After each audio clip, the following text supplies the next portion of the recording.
Olá, pessoal. Continuando então a nossa aula sobre pacientes graves, né, pacientes críticos. Então, hoje nós vamos falar um pouco sobre o paciente em estado terminal, tá? É uma situação que a gente não, que a gente enfrenta muito dentro da UTI. É uma condição da qual a gente não consegue, né, fugir. Então, a gente tem que de forma, né, bem madura lidar com essa situação, tá certo? Então, o paciente terminal, né, ele deve ser tratado ali, ele é aquele paciente do qual a gente identifica que a sua patologia, ele não vai mais, né, a gente não consegue mais fazer um prognóstico, a gente não consegue mais recuperar a saúde do paciente. Então, a gente tem aí um paciente terminal. O paciente terminal, ele pode estar consciente, né? Ou então, na maioria das vezes, é sempre, né, quase 90% das vezes, o paciente está inconsciente. Mas não é porque ele está inconsciente que a gente vai tratá-lo de qualquer forma. Todos os protocolos deverão ser seguidos e a gente deve, né, tratá-lo de forma mais humana possível para que conforte tanto, né, principalmente ali a família que está assistindo, que está lidando com essa dor. Então, a gente tem que ter ter muita destreza para lidar com essa situação. Então, o paciente terminal é aquele que está na sua fase terminal, né, quando se esgotam todas as possibilidades de resgate das condições de saúde do paciente e também e a possibilidade de morte fica muito mais próxima e previsível e também de forma inevitável. Então, o paciente ele se torna irrecuperável e caminha então para a morte, sem que se consiga reverter, né, o seu caminho. Então, a admissão do esgotamento de recursos que podem manter a vida não significa o esgotamento de cuidados a serem dedicados ao paciente, né? Mas ao contrário. Então, mudam-se os instrumentos, os cuidados permanecem, mas agora mais humanizados. E aqui a gente não está falando de praticar eutanásia ou então coisas do tipo, né? Aqui a situação é completamente diferente. A gente vai manter todos os recursos que permitem que o paciente continue vivo. Se ele tiver um ventilador mecânico, a gente vai continuar, né? Exceto nos casos de morte ali cerebral. Então, todos os cuidados, banho, né, a dieta, tudo ali, os medicamentos que forem necessários para que o paciente não sinta dor, para que ele não fique em agonia, tudo isso deverá ser feito e a gente vai esperar que o corpo ele dê os sinais para que ele realmente, né, venha a óbito. A família, os profissionais eles devem investir em cuidados que diminuam o desconforto, né, como medicamentos, etc., que aliviem a dor, além do atendimento de necessidades psíquicas e espirituais do paciente, se ele estiver né, inconsciente ou se ele estiver inconsciente, principalmente da família. Então, a gente chama isso de cuidados paliativos, tá? Que é a humanização do atendimento ao paciente que já está em estado terminal. Então, o único objetivo desses cuidados é melhorar a qualidade de vida do doente e também melhorar a qualidade de vida da sua família. Então, essa especialidade ela oferta conforto, inclui alívio e prevenção de incômodos físicos, né, como dor, náusea, falta de ar, etc. Tem apoio emocional também, espiritual, muito importante, e também social, né, sempre próximo ali da sua família. Ela entra em cena diante de problemas que, né, como câncer, Alzheimer, insuficiência cardíaca, são aqueles problemas que mais são comuns dentro, né, de cuidados paliativos, o câncer principalmente, onde o paciente ele vai se, né, a gente vai promover apenas o conforto até que chegue sua hora. Então, igual eu falei para vocês, aqui não, a gente não vai suspender o tratamento. O paciente, ele vai continuar com seus, né, com todos os cuidados necessários para que mantenha a vida. A questão dos cuidados paliativos não é eutanásia, tá? Não é administrar nenhum tipo de medicamento com a finalidade de tirar a vida do paciente. Isso é eutanásia. Então, muita gente, né, acha que esses cuidados paliativos é a gente desistir. Ah, onde é que o paciente vai morrer mesmo? Né, deixa morrer. Não é assim que funciona, tá? Então, a gente vai oferecer o oposto. A gente vai oferecer uma qualidade de vida, né, o máximo que a gente puder, nas condições do que o paciente tem. Então, eles são oferecidos, obviamente, no fim da vida, né? E é importante a gente colocar o quanto antes. Quando a gente faz o prognóstico, né, que o paciente realmente não vai melhorar, a gente já faz então a aplicação desses cuidados. Então a gente vai proporcionar um tempo melhor, né, para ele. Às vezes a gente está ali submetendo o paciente a tratamentos muito invasivos e etc., né, que a gente sabe que não vai ter resultado. Então a qualidade de vida do paciente, quando ele, né, ele fica ali submetido a esse tipo de tratamento é muito ruim, né? É muito sofrimento. Então, às vezes, a gente diagnosticar que o paciente ele não vai ter uma durabilidade aí por mais longos meses, a gente então já começa os cuidados paliativos para que ele tenha um descanso, né? Que ele vá, esses últimos finais da vida dele, ele tenha um descanso. Então, a gente vai reunir toda a equipe, né? Então, a gente vai reunir o médico, a enfermagem, o psicólogo, o fisioterapeuta, nutricionista, assistentes sociais e também o capelão, e eles podem compor todo o time também para poder apoiar o paciente e também a família do paciente, tá? Então, a gente tem que ter muita paciência. Cada um, ele, nem cada pessoa, cada paciente, cada familiar, eles olham, né, o estado terminal do paciente, a morte como de uma forma. Então, a gente tem que ter muita paciência em relação a como as pessoas vão reagir. Com o tempo, a gente não vou mentir para vocês que com o tempo a gente fica mais, digamos assim, realistas, né? A morte, com o tempo, ela não nos atinge tanto. Quando não é um conhecido, né? Quando não é um amigo, a gente consegue lidar, de certa forma, com mais frieza.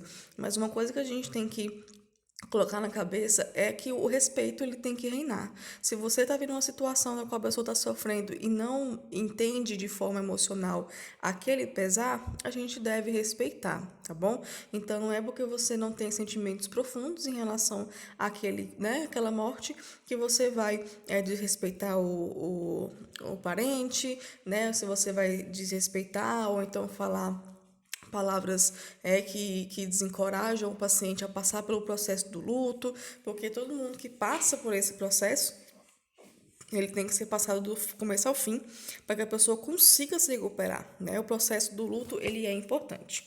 Então, os cuidados terminais, eles vão mais basicamente manter a hidratação do paciente, a alimentação, a eliminação fisiológica e a higiene e também o conforto. Então, existem algumas fases que antecedem a morte que é importante a gente saber. Então, a gente tem essa linha, né? Primeiro a gente tem a questão da negação, né, que a gente não aceita a questão da morte. Isso quando a gente eu falo a gente, a família também está incluída, tá? O paciente, né, ou então a família, ela não aceita a questão da morte, tá? Então, ela nega, né, ela diz que tá bem, que é mentira, né, que isso não vai acontecer, né, que ela confia em Deus, que Deus não vai fazer isso com ela. Então, a negação, ela vem como a primeira fase. Na segunda fase que ela vê que realmente irá acontecer, vem o momento de raiva, que é onde ela se pergunta o porquê que vai acontecer isso com ela, né? Coloca a culpa em Deus, coloca a culpa nas pessoas, e então ela tem esse momento de raiva. Depois desse momento de raiva, ela vai para o momento de depressão, onde então ela se encontra ali muito triste em relação àquela condição, né? Ela não se reconhece mais, então ela não tem mais alegrias, né? Não tem mais ali nenhum tipo de apreço por nada, então ela fica naquela fase depressiva. Depois ela vai para a barganha, que na verdade, a barganha ela é mais com Deus, né? Quando a pessoa é religiosa e tudo mais, ela se pega a Deus, ou então, se ela não for religiosa, ela vai chantagear os médicos, ou então a enfermagem, e aí ela começa a oferecer coisas, né? Se ela melhorar, ela faz isso, se ela melhorar, ela faz aquilo, ou então pedir para poder ir embora logo, né? Tem vários tipos de barganha. E depois da barganha, então, né, vem aí a aceitação, que a aceitação geralmente quando o paciente, né, ele é um pouco, né, perturbado, teve uma vida ruim, ou não era feliz naquela sua condição antes de acontecer o que aconteceu, ele demora mais a aceitar, ele perdura mais nessa questão da barganha, da depressão, e ele vai aceitar realmente somente quase nos finais de sua vida. Então, a gente tem algumas orientações para poder ajudar os pacientes a enfrentar a morte e passar por todo esse processo, por todas essas fases que antecedem, então, a sua morte. A gente deve, então, aceitar o comportamento dos pacientes, não importa qual seja, né? A gente, se ele vai entrar em qual fase, quanto tempo ele vai perdurar em qual fase, a gente vai respeitar. Oportunize momentos para que ele expresse livremente seus sentimentos, trabalhe para compreender esses sentimentos também, porque às vezes quando as pessoas depositam sentimentos, palavras em cima da gente, a gente também traz isso para a gente, para si, então a gente tem que tomar cuidado com isso. Use frases de ampla abertura, né, que vai ficar sei que vai aquelas frases comuns, né, clichês. Eu sei que vai ser difícil para você, gostaria de conversar, né, pode contar comigo, né, esses tipos de palavras que são amplas, né, que dão abertura para a pessoa falar. Então a gente, né, aqui a gente é um trabalho mais psicológico mesmo que a gente tem com o paciente com relação aí à morte, tá bom? E aí a gente tem alguns sinais evidentes de morte, onde o paciente já começa ali a apresentar que a morte está próxima, né? Então a gente tem a parada das funções cardiorrespiratórias, né? Uma das primeiras que a gente tem aí como evidência, a reflexia ou então a ausência de reflexo, a pessoa, né? Sabe quando você leva um susto, ou então quando a pessoa passa, você percebe, a pessoa ela já para de ter esses reflexos, a inconsciência do paciente, mesmo ele ainda respirando, ele permanece inconsciente, sem indução, sem nada. Perda do brilho da córnea, né? Os olhos eles ficam opacos. E o prolapso retal cadavérico e também o relaxamento do esfíncter. E a gente tem também a condição de midríase, né? Os olhos ficam ali vidrados, tá? E a gente tem, né, 10 ocorrências também próximas e pós-morte. Então, a gente tem o que a gente chama, pessoal, de chocalho da morte, tá? Então, ele é um som feito pelo paciente. O que acontece? Então, quando ele está perto de morrer, às vezes ele está morrendo ali de uma morte mais natural, ele ocorre, né, essa perda do reflexo de tosse e da habilidade de engolir. Com isso, vai acumulando saliva, secreção na garganta. Então, ele como se estivesse borbulhando, né? A gente começa a ouvir umas bolinhas, né? E a gente chama isso de chocalho da morte. O paciente, é como se o paciente estivesse roncando um pouquinho, tá bom? E aí a gente chama essa condição de chocalho da morte. A gente tem a respiração de Cheyne-Stokes, que é a dispneia grave, né? Aquela bem desesperada que a gente puxa lá no fundo, caracterizada também para taquipneia e momentos de apneia, o paciente ele para de respirar de vez em quando.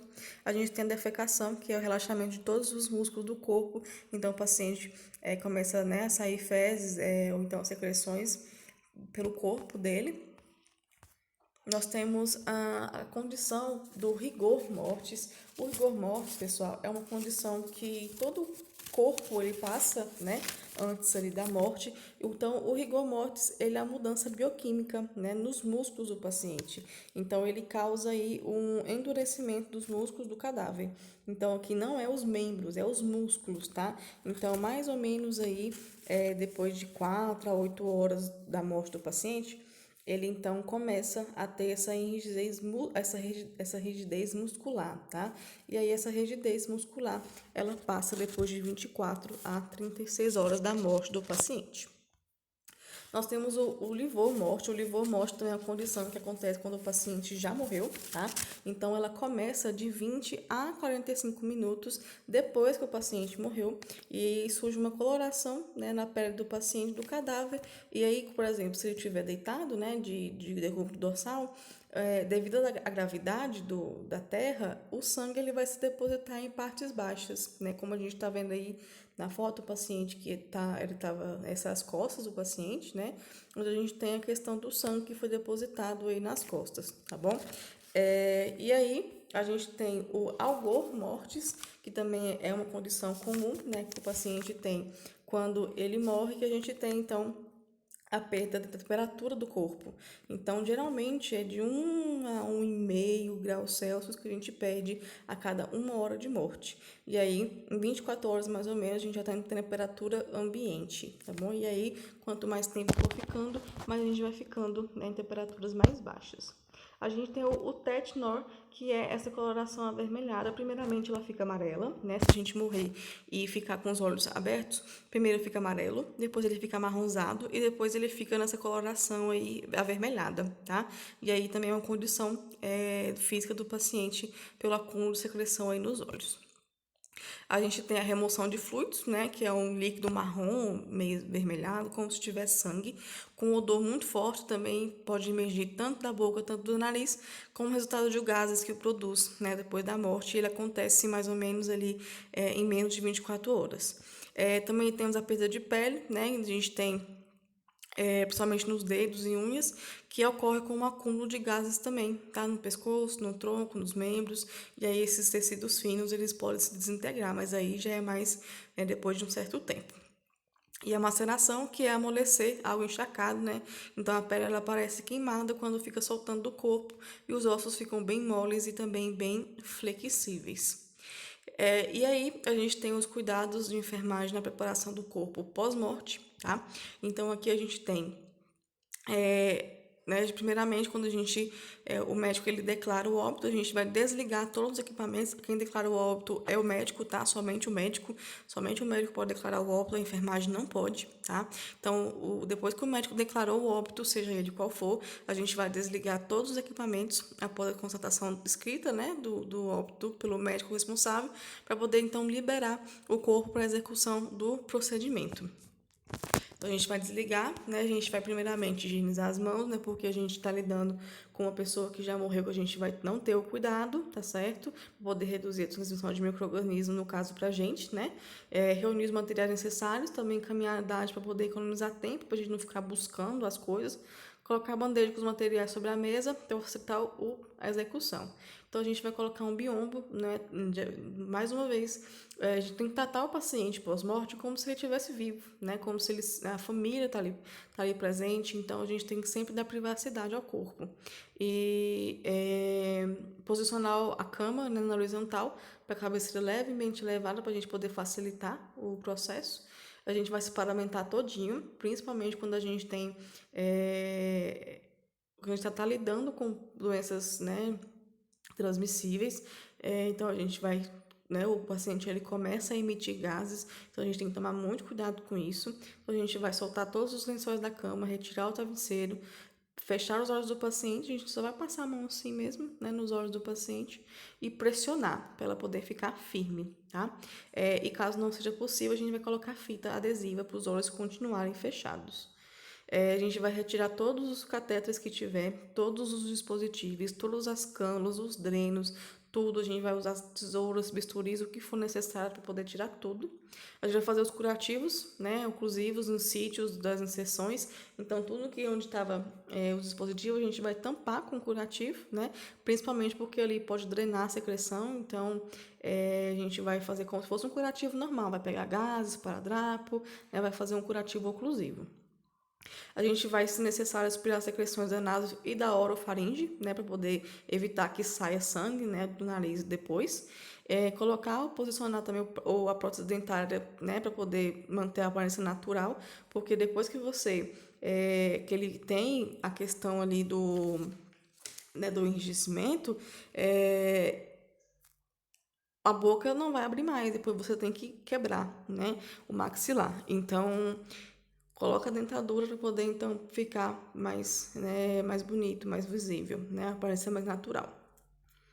A gente vai tamponar todos os orifícios naturais do corpo, então a gente vai colocar algodão, né, talas,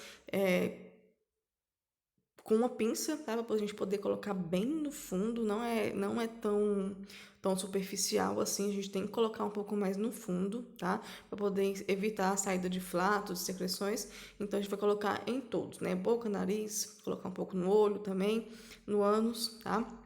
E aí a gente vai fazer a higienização do corpo com a compressinha úmida, não precisa ser com muita água, é só realmente com uma compressão úmida e com água e sabonete líquido, tá? A gente vai remover os lençóis sujos e molhados e a gente vai sustentar a mandíbula, né, com atadura ou esparadrapo, a gente vai amarrar a mandíbula no alto da cabeça, igual tá aqui, né, na foto, ó, a gente vai amarrar aqui o paciente com atadura para poder manter a boca fechada. Tá vendo que os olhos deles são fechados com fitas. As mãos também a gente deve unir, né, para poder, na região do estômago, poder e fixá-las também para poder, quando ter o enrijecimento cadavérico, facilitar o processo. Então depois a gente tem que quebrar. Junta os pés também, fixados com atadura. Colocar um lençol limpo sobre o corpo para poder auxiliar, né, a passar para o corpo da cama para a maca, tá? A gente vai dobrar esse lençol, né, sobre o corpo, a gente vai fixar uma fita adesiva para poder evitar a exposição do corpo e retirar os EPIs para poder, né, higienizar as mãos e encaminhar o corpo para o serviço responsável. Aqui a gente pode levar para o necrotério do hospital, onde vai ter, né, se o hospital oferecer o serviço de necrópsia, oferecer o serviço, né, de verificação de morte, a gente vai levar. Senão, a gente vai encaminhá-lo para o EML ou então a gente vai encaminhar ele para o SVO, tá certo? Então, aqui a gente vai colocar vai voltar com a maca do hospital, né, para o setor, vai fazer toda a limpeza de desinfecção terminal e colocar lá no serviço disponível novamente. A gente vai reunir todos os pertences né, do paciente, vai entregar à família e recolher todo o material para dar a destinação adequada a eles. E a gente vai fazer toda a anotação de enfermagem, com tudo, né? Data, horário do óbito, o nome do médico que contratou o óbito, todos os cuidados que foram feitos com o paciente, né? Horário de transferência do corpo para o necrotério, identificação da pessoa, né, que recebeu os pertences e também intercorrências e outros achados que aconteceram durante o pós-morte, tá? Então, depois que a gente faz todo o preparo do corpo, né, é a parte que a gente vai falar com a família, que é uma parte muito delicada, principalmente quando a gente vai fazer a captação de órgãos, que a próxima aula que a gente vai ver, né, que é quando o paciente ele tem um tipo de morte ou morte cefálica, a gente vai preparar o corpo para ter né, uma captação de órgãos. Então, a gente vai ter que falar com a família, né? Então, a gente vai falar com a família, né? E aí a gente vai avaliar se você é a melhor pessoa. Geralmente algumas pessoas têm mais ali a habilidade de falar umas com as outras. Ensaiar o que deve dizer sempre, né? No momento adequado a gente deve agir, né? Com tranquilidade, com disponibilidade de tempo também. E avaliar o estado emocional e psicológico do familiar, para a gente poder ver como que a gente vai falar e preparar o paciente não, né? A família para a notícia. Então, né, a gente vai falar com o paciente, né, com a família, a gente deve sempre usar a linguagem clara e simples, mostrar, né, tristeza, né, a gente não deve, né, fazer cara de paisagem ou então fazer piada, sorrir, a gente deve, né, manter o respeito sempre, não minimizar o problema, ser claro, né, garantir que haverá continuidade nos cuidados paliativos, repetir as explicações quantas vezes for necessário e também assegurar o suporte emocional, né? Eu sei que muitas vezes muitos de vocês não querem tratar, né, não querem participar desse momento, mas é um momento que às vezes é inevitável na nossa profissão, tá certo? E lembrando sempre que a gente deve, né, sempre manter a morte humanizada, tá bom? É isso, pessoal, essa foi a nossa aula de hoje sobre pós-morte. Então, a gente vai ter, né, na próxima aula aí, os cuidados, né, com doação de órgãos, captação de órgãos e quando o paciente tem morte, né, encefálica, tá bom? Então, até a próxima aula e até mais.